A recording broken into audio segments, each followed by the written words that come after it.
Assalamualaikum warahmatullahi wabarakatuh. Apa kabar anak semuanya pada hari ini? Semoga pada sehat semua ya. Kita diberikan kesehatan selalu oleh Allah Subhanahu wa taala. Kita bertemu kembali dalam kegiatan pembelajaran mengenai revolusi bumi terhadap matahari di tema ke-8 ya. Nah, seperti dilihat dari gambar ini adalah matahari yang menjadi pusat tata surya, sedangkan bumi yang kita lihat ini sedang bergerak. Bumi bergerak mengelilingi matahari melalui sebuah garis hayal yang disebut orbit. Orbit ini berbentuk elif ya, bentuknya lonjong seperti ini. Bukan berbentuk lingkaran, tapi berbentuk elif seperti ini. Dalam 1 tahun, mulai dari bulan Maret di sini, Maret, Juni, September, Desember.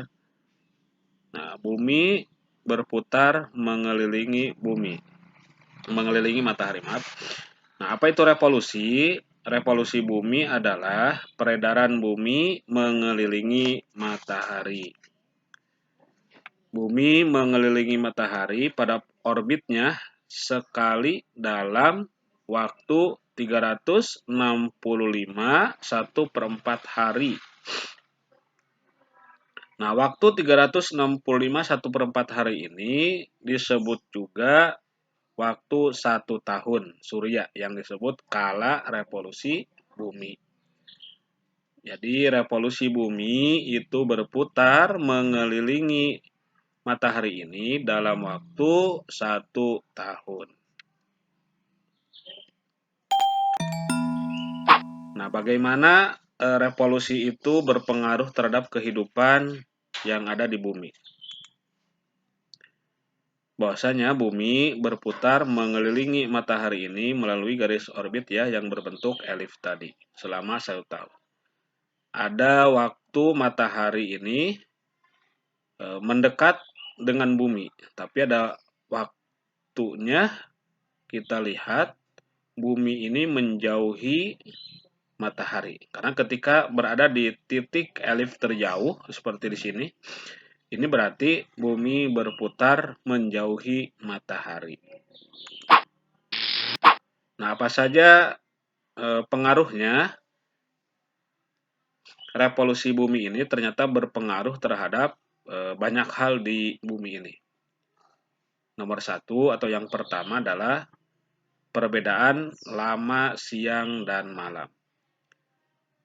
Ada bagian bumi yang menerima mataharinya itu lebih lama.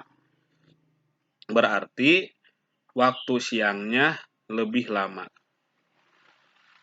Ada juga belahan bumi yang menerima sinar mataharinya sebentar, berarti waktu siangnya ini lebih singkat ya.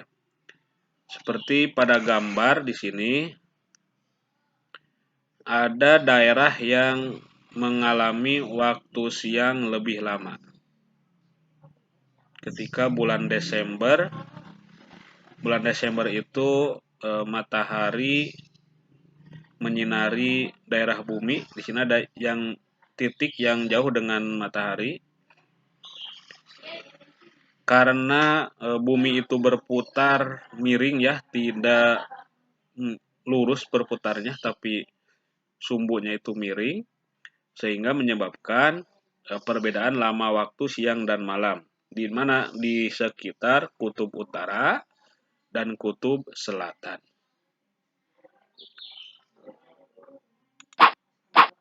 Nah, yang kedua adalah perbedaan musim atau perubahan musim. Apa itu musim? Musim adalah salah satu pembagian utama dalam tahun ya. Musim itu hasil dari revolusi tahunan bumi mengelilingi matahari dan kemiringan sumbu bumi relatif terhadap bidang revolusi. Nah, di daerah beriklim subtropis atau iklim sedang, karena Indonesia itu berada pada iklim tropis ya, musimnya hanya 2. Tapi kalau daerah yang beriklim subtropis atau iklim sedang, ini menjadi 4 musim. Ada musim panas, musim gugur, musim dingin, dan musim semi. Ya, sedangkan kita Indonesia itu berada di daerah Khatulistiwa. Hanya memiliki 2 musim saja, yaitu musim kemarau dan musim penghujan. Nah, bisa kita lihat di sini, ketika sekitar bulan Maret, di daerah belahan bumi utara di sini, mengalami musim gugur, berarti di wilayah bagian selatan, pada waktu yang sama, berarti mengalami musim semi. Itu ya.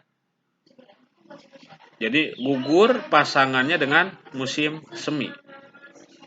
Nah, ketika daerah kutub selatan di bulan September mengalami musim semi, di daerah sebaliknya di kutub utara di sini berarti musimnya musim gugur ya. Kalau di sini gugur, di sini semi. Kalau di sini musim gugur di selatan, berarti di utaranya musim semi gitu ya, berlawanan. Nah, kalau di bagian utara musimnya musim dingin, berarti di selatannya musim panas. Kalau di utaranya musim panas, berarti daerah selatannya musim dingin, gitu ya. Jadi di daerah beriklim subtropis atau iklimnya sedang itu terjadi 4 musim. Musim gugur, musim semi, musim dingin, dan musim panas. Apa cirinya musim dingin? Musim dingin itu cirinya adalah terjadinya hujan salju, banyak daerah tertutup oleh salju ya. Nah, ini perbedaan waktunya ya dan musim. Nah, kita lihat di sini lebih jelasnya seperti ini ya. Ini diagramnya lebih jelas. Ketika bulan Maret ini, sekitar bulan Maret, belahan bumi utara awal musim gugur. Malamnya sama panjangnya dengan waktu siang. Nah, berarti di waktu yang bersamaan pada bulan Maret ini, belahan bumi selatan mengalami awal musim semi. Ya, jadi saling berlawanan ya, utara dan selatannya. Bulan Maret berarti utaranya gugur musimnya, selatannya musim semi. Nah, di bulan Juni, di sini bumi menjauhi matahari. Bumi bagian utara menjauhi matahari. Sehingga belahan bumi utara ini awal musim dingin. Ya, karena jauh dengan sinar matahari. Berarti musimnya musim dingin. Karena musim dingin, malamnya lebih panjang daripada siang. Kenapa? Karena daerah bumi belahan utara itu kurang mendapatkan sinar matahari. Sehingga otomatis waktu malamnya lebih panjang. Di waktu yang bersamaan, berarti pada bulan Juni ya, pada bulan Juni ini, belahan bumi selatan lebih condong ke matahari. Banyak mendapatkan sinar matahari. Nah, karena banyak mendapatkan sinar matahari, berarti mulai musim panas. Ya, banyak mendapatkan sinar matahari. Siangnya lebih panjang daripada malam karena banyak mendapatkan sinar matahari ya. Itu pada bulan Juni. Jadi pada bulan Juni itu sekali lagi bagian utaranya musim dingin, musim salju, bagian selatannya musim panas. Nah, terus bulan September. Nah, ini bulan September, ini kutub utara, ini kutub selatan ya. Gambarnya seperti ini. Pada bulan September, belahan bumi bagian selatan mengalami musim gugur. Sedangkan belahan bumi utaranya merupakan awal musim semi. Karena ini ya tadi ya, dari Juni kan musimnya musim dingin. Juni, Juli, Agustus, September. Setelah musim dingin, banyak tanaman yang tertutup oleh salju. Ketika itu mulai bersemi. Tumbuhan mulai tumbuh lagi. Itu musim semi ya, di bagian belahan bumi utara. Lawannya, bumi selatan berarti lawan dari musim semi adalah musim gugur. Ya, seperti itu. Yang terakhir adalah bulan Desember. Nah, bulan Desember berarti bumi berputar lagi ke sini. Bumi menjauhi daerah kutub selatan. Berarti kalau matahari itu, kalau bumi menjauhi matahari, sedangkan sinar mataharinya itu tidak kalau bumi menjauhi matahari, berarti ada daerah yang jauh dengan matahari, ya tidak mendapatkan sinar matahari. Itu daerah mana? Daerah bumi bagian selatan. Di belahan bumi bagian selatan, karena menjauhi matahari, berarti awal musim dingin. Kalau awal musim dingin berarti waktu malamnya lebih lama dibandingkan waktu siang. Nah, pada saat yang bersamaan, bulan Desember ini, belahan bumi bagian utara lebih mendapatkan sinar matahari. Sehingga pada bulan Desember itu merupakan awal musim panas. Karena musim panas, waktu siangnya lebih lama dibandingkan waktu malamnya.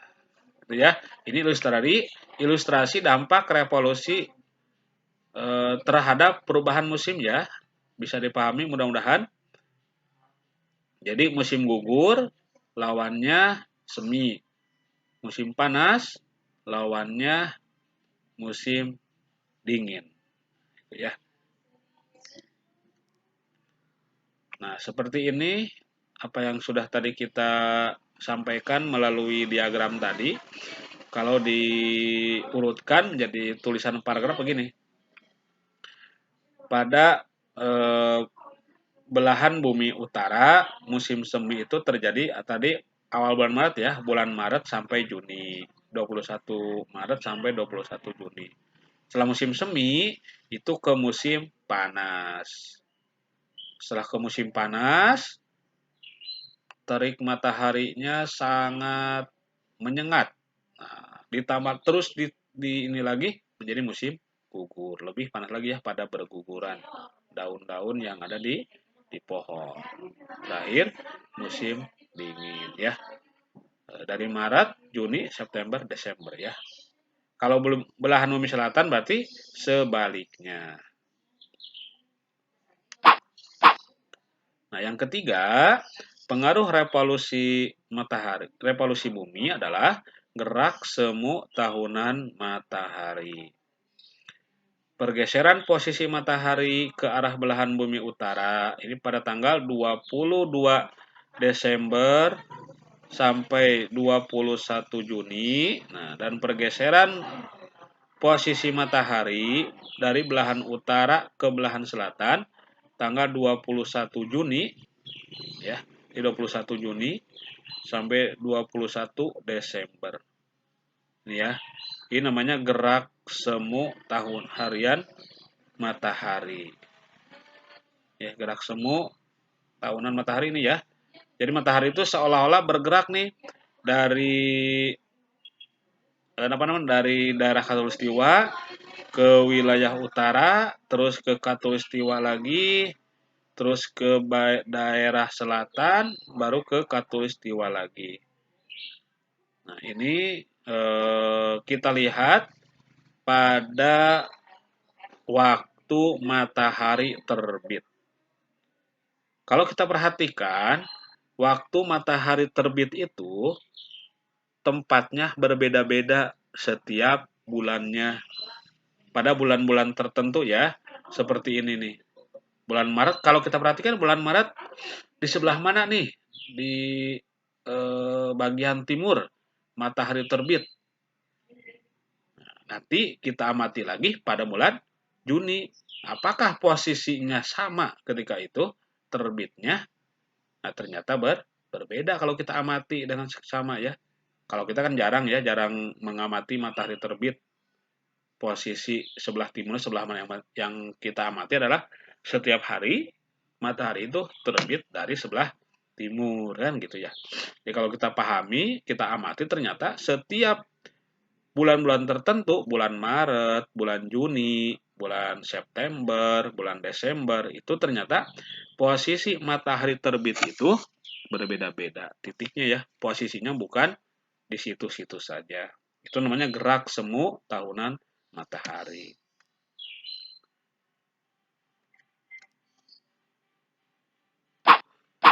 Nah, yang terakhir, pengaruh dari revolusi bumi itu adalah perubahan kenampakan rasi bintang. Pada malam hari itu kan banyak bintang ya. Kalau kita perhatikan langit cerah, banyak bertaburan bintang di langit. Nah, bintang-bintang itu saling berdekatan dan berhubungan. Kalau kita tarik suatu garis ya antara satu bintang dengan bintang yang lainnya, itu akan membentuk suatu pola. Nah, pola inilah yang disebut dengan rasi bintang. Ya, rasi bintang itu artinya susunan bintang-bintang yang tampak dari bumi membentuk pola-pola tertentu. Nah, bintang-bintang itu membentuk suatu rasi sebenarnya tidak berada pada lokasi yang berdekatan karena letak bintang-bintang itu sangat jauh, maka ketika kita amati dari bumi seolah-olah bintang itu berdekatan. Padahal kalau kita lihat ke angkasa sana, itu jaraknya jauh sekali antara satu bintang dengan yang lainnya. Nah, jadi rasi bintang itu adalah hubungan ya atau susunan bintang-bintang yang kita hubungkan antara satu bintang dengan bintang yang lainnya. Nah, kalau kita lihat, kita perhatikan susunan bintang-bintang itu membentuk suatu pola tertentu yang berbeda antara satu dengan yang lainnya. Jadi ada rasi bintang, contohnya Aquarius, ya. Aquarius ini seperti Aquarius ini. Ada rasi bintang Pisces, ya. Ada rasi bintang Gemini, ada rasi bintang Scorpio, ada rasi bintang Leo, dan lain-lain. Ini banyak sekali ya di sini. Ada Taurus, ada Cancer, ada Leo, Virgo. Ini banyak sekali. Rasi bintang ini dimanfaatkan oleh masyarakat yang ada di bumi ini untuk menentukan suatu maksud tertentu. Contohnya misalkan nelayan. Nelayan ketika pergi mencari ikan pada malam hari, mereka mengamati rasi bintang. Kenapa rasi bintang itu nanti menjadi petunjuk arah agar mereka mau pergi kemana? Apakah ke utara, ke selatan, timur, atau barat? Karena posisi rasi bintang itu tetap di situ ya, sehingga para nelayan biasa mengetahui kalau misalkan di daerah barat nih ada rasi bintang apa tuh di sana. Bahwa berarti kalau mau ke arah barat, rasi bintang itu menjadi petunjuknya. Kalau ke timur, di sebelah timur itu ada rasi bintang apa? tinggal nanti melihat rasi bintang itu untuk ke arah timur ya. Ini perubahan kenampakan rasi bintang. Ini kalau biasanya bintang itu terlihat pada waktu mataharinya tidak ada ya, langitnya cerah. Yang kelima, kalender Masehi ini juga menjadi akibat dari revolusi bumi. Kalender Masehi. Berdasarkan pembagian bujur, yaitu bujur barat dan bujur timur, maka batas penanggalan internasional adalah 180 derajat. Nah, kita saat ini menggunakan kalender Masehi ya. Hitungan kalender Masehi berdasarkan pada kala revolusi bumi, di mana 1 tahun itu sama dengan 365 1/4 hari. Nah, siapa yang mencetuskannya untuk kalender Masehi ini? Kalender Masehi itu mula-mula digunakan adalah kalender Julius Caesar ya, atau kalender Julian. Kalender Julian berdasarkan pada selang waktu antara satu musim semi dengan musim semi berikutnya di belahan bumi utara. Ya karena Julius Caesar itu berada di belahan bumi utara tinggalnya ya. Sehingga musim semi dengan musim semi lainnya di belahan utara yang menjadi patokannya. Nah, selang waktu itu tepatnya adalah 365,242 hari atau 365 hari, 5 jam, 48 menit, 46 sekon ya. Ini kalender Masehi dan saat ini pun kita menggunakan kalender Masehi dalam penanggalan sehari-hari kita. Dari mana itu? Dari akibat dari revolusi bumi. Berbeda dengan nanti kalender Hijriyah, beda lagi ya. Nah, dalam tahun Masehi atau kalender Masehi, orang mengenal istilah tahun biasa dan tahun kabisat. Jadi ada masanya tahun biasa dan tahun kabisat. Tahun biasa adalah tahun yang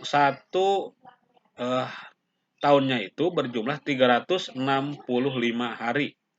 Sedangkan tahun kabisat jumlah harinya adalah 366 hari. Apa yang membedakan satu harinya ini? Yaitu pada bulan Februari ada yang 28 hari, ada juga yang 29 hari. Nah, ketika bulan Februari-nya berjumlah 29 hari, berarti jumlah hari dalam satu tahunnya adalah 366 hari. Nah, itu disebut sebagai tahun kabisat.